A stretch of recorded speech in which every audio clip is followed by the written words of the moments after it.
Hello all, welcome or welcome back. Happy Shadow and Bone release day for those watching on the original Friday that this was posted. And if that is you, thank you for taking the time out of your Shadow and Bone watching to talk Rule of Wolves with me. So like many, I have been doing my Shadow and Bone Grishaverse reread/read in preparation for the show, leading up to finishing Rule of Wolves in time for Friday.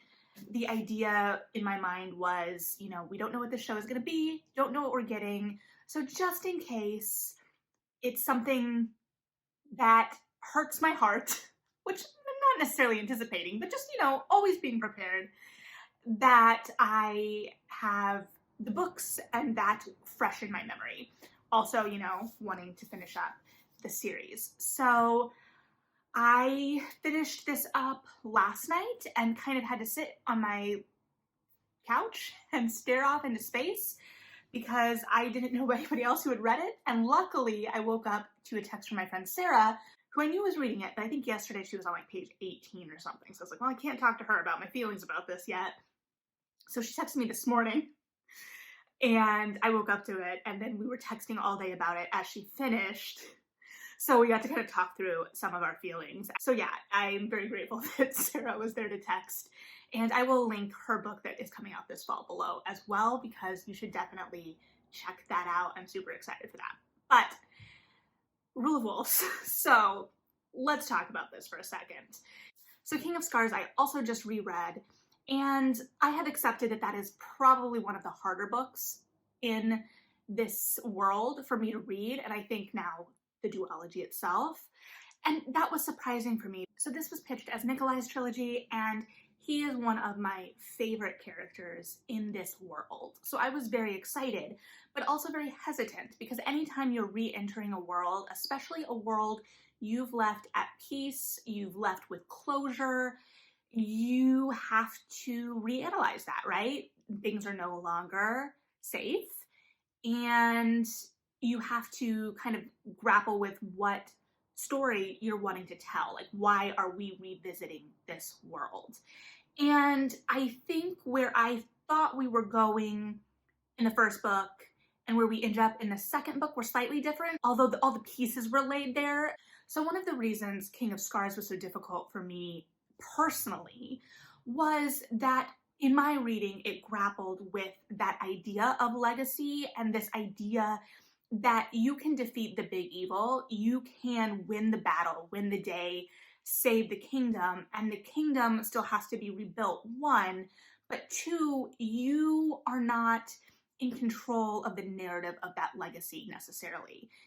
Especially in this case with the Darkling, right? We see this cult of the Starless Saint develop, and all of these young, at least in Yuri's case, idealistic followers start to rewrite the history as we as readers know it and make the Darkling a more sympathetic character.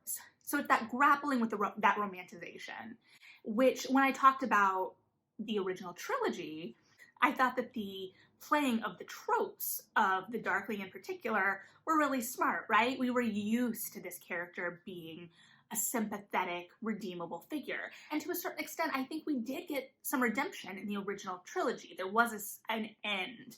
So to have him reappear at the end of book one and to have this cult specifically around him was hard. Also, the political moment we were in when that book came out, not that, it's drastically changed, but it was very hard to kind of grapple with those ideas. It hurt. The catharsis of the Shadow and Bone trilogy felt like it was being ripped away to a certain extent. And the world is changing pretty drastically in these books in a lot of ways, right? So narratively, in the original Shadow and Bone trilogy, we were first person, and now we're third person, and we have a lot of point of views. So the world has expanded narratively to a point sometimes where I felt like we were extending ourselves a little much. It was becoming a little too muddled, a little too busy. Also, the world itself in these books is changing drastically. And one of the themes I was drawn to was this juxtaposition of tradition and faith and belief and myths of old and all of the stories we tell ourselves, and then to have that thrown up against modernity and the changing nature of nations and war. And so here it was hard in the sense that I felt a little bit like I was tricked into reading a World War book. And I say that only because I don't gravitate toward World War I or World War II fiction in general. I have to be in the right mood. There is a heaviness to those narratives that is not lost on me and is very hard for me to grapple with as a reader, so I have to be in the right emotional space. And that is the emotional space we were playing in here. And I'm not saying it was bad, I'm just saying that there was a lot of weight to everything that was happening. And I felt that weight, and I know that I was supposed to feel that weight, but it did get a little mired down in that the world was so expansive, the ideas were so expansive, we were dealing with so much. It was also hard because it felt like we lost a little bit of our rooting with the characters, and there were so many that popped in and out. We got appearances from all of our faves, basically. There's just a lot going on, and it felt sometimes like Nikolai and Zoya's stories weren't as forefront as I would have liked. And part of that is I loved Zoya's storyline in terms of her finding her power and in what vein her power and her weaknesses can work together, things that she had viewed as weakness and what that meant. But the dragon side of things, I just didn't feel like we really sat with that at all. I know we had the training montages and whatnot in King of Scars, but I didn't feel that relationship. I didn't feel that weight. I think there was such a narrative shift in that second half, the second act of King of Scars with the Saints, that everything just felt a little weird, and it never really felt rooted for me as a reader. And so then to have that carry narratively so heavily into this book, it was a little much. And I know that a lot can be accomplished in a small amount of space. And I think that that's usually a strength of this world. But here, it just felt like the ideas were so big and there was so much going on. There was just a lot happening. And it often took us away from where I thought our narrative focus was character-wise. But there was a sense of uprootedness because the world we're seeing here is uprooted. Things are changing quickly. That's established in the book. So we're moving from the tone and kind of feel of the Shadow and Bone trilogy to a more modernized world and a more modernized version of warfare within this fantasy realm. And war is tough. I just finished the Poppy War trilogy recently, and that is mired in war and the psychological impacts of war as well. And I think we saw a little bit of that here, but also like, what is the cost of war? What is the cost of leadership? What is the cost of protecting? And that shift too from the young adult fantasy narrative, especially at the time when Shadow and Bone came out, where we can save the world, to this a little bit more jaded, a little bit more cynical, a little bit more realistic, adult feeling version that we get here of what it means to be in power, what it means to keep power, what that responsibility is, and what we have to sacrifice in many ways. So let's talk about sacrifices for a second. This is huge spoiler territory. I'm going to talk about the thing. So if you don't know what the thing is, or you don't want to talk about the thing, whatever. That's what this is going to be. So we lose a character in this book. And I realistically knew that was going to happen, right? You can't escalate to the point that this book was escalating. You can't raise the stakes that high and not lose someone, right? And it has to be someone that is going to impact our characters. So I get that. But I didn't think a character death could impact me in the way that this one did still. And I don't know what that reaction is necessarily. Usually I can intellectualize to a certain extent. And that might be a coping mechanism as a reader too, right? Like, let me break this down narratively to see why we did this, what we're doing to make this make sense. So we lose David. And I sat on my couch and I sobbed. Because I knew that when we lose a character here, like, I had some like naive hope, right? Because we're dealing with the age of miracles, maybe. But at the same time, I knew, because there's a genuine impact from his death, right? Both on a personal level and plot level. David is the one who pushes all the innovation. We also saw him battling with the moral complications, the moral ambiguity of creating more weapons, of creating these means of destruction.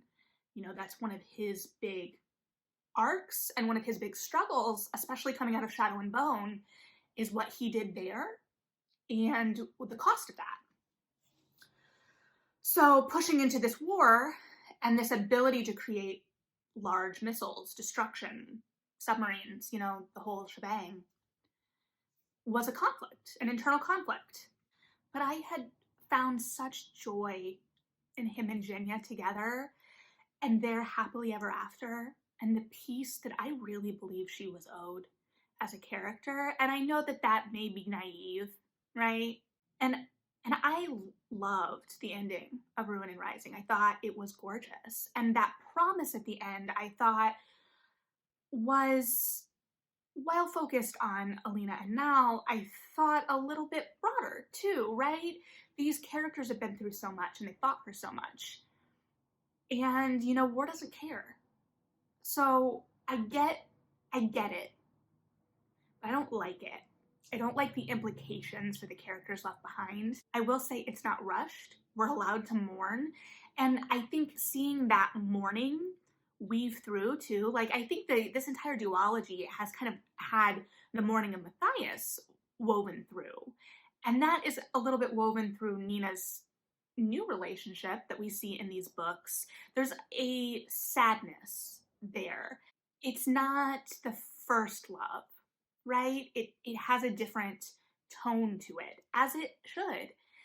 And yeah, so I don't ever feel like these books push us through grief or want us to get through things quickly. So I think that it was handled well, and I understand narratively why it happened, but I still don't like it.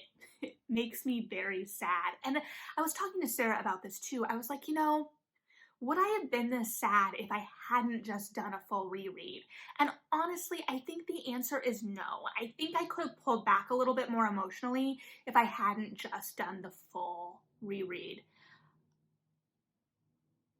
But I do think that this book also, you know, makes us closer to him, right? We get to see those little moments between David and Jenya. The lead up to what happens is heartbreaking. And I should have known. I was like, okay, we are experiencing this moment of beauty and joy. So something bad is going to happen. Like, something bad is going to happen. And, you know, intellectually I can know that, but I don't know. So that just really made me sad.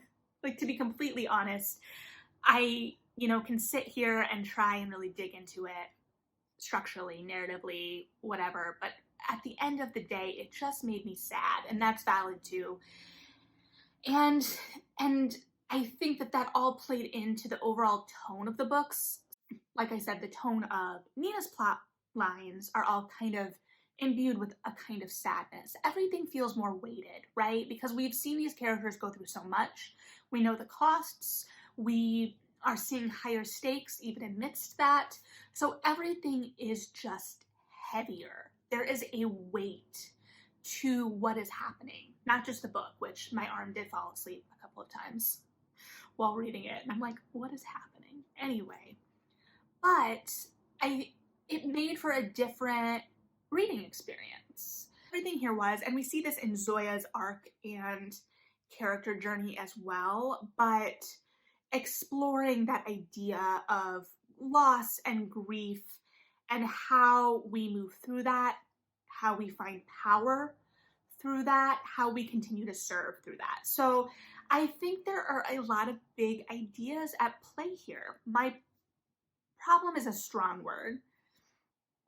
I just don't know how well all of the ideas meshed. Like, there was so much going on that I think it undercut some of the things that were being said, especially when the Darkling was thrown in this book. Like, I don't know how I feel about what he was given to do here. It's like, if we're bringing him back, why?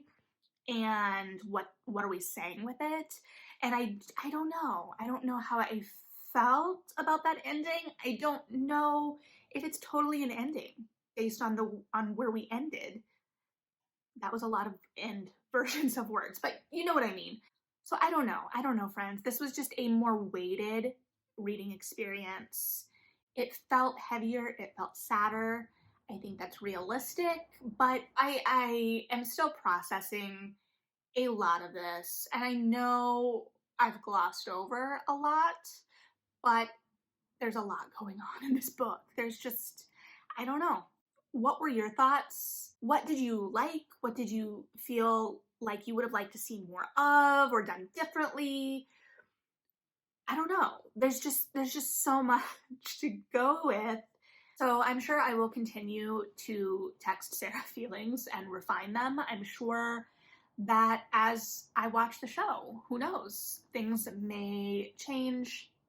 And honestly, the show could also change a lot of this. I guess we will all see as we watch together. So yeah, that's where I'm sitting, I guess. I did like the callbacks we got to impossible versus improbable. I thought that we didn't need quite so many references to I am the monster and the monster is me, but that's just personal. So tell me what you're thinking, friends, because yeah, I'm a little sad, not gonna lie. But in the meantime, enjoy Shadow and Bone if you're watching, read something good, and yeah,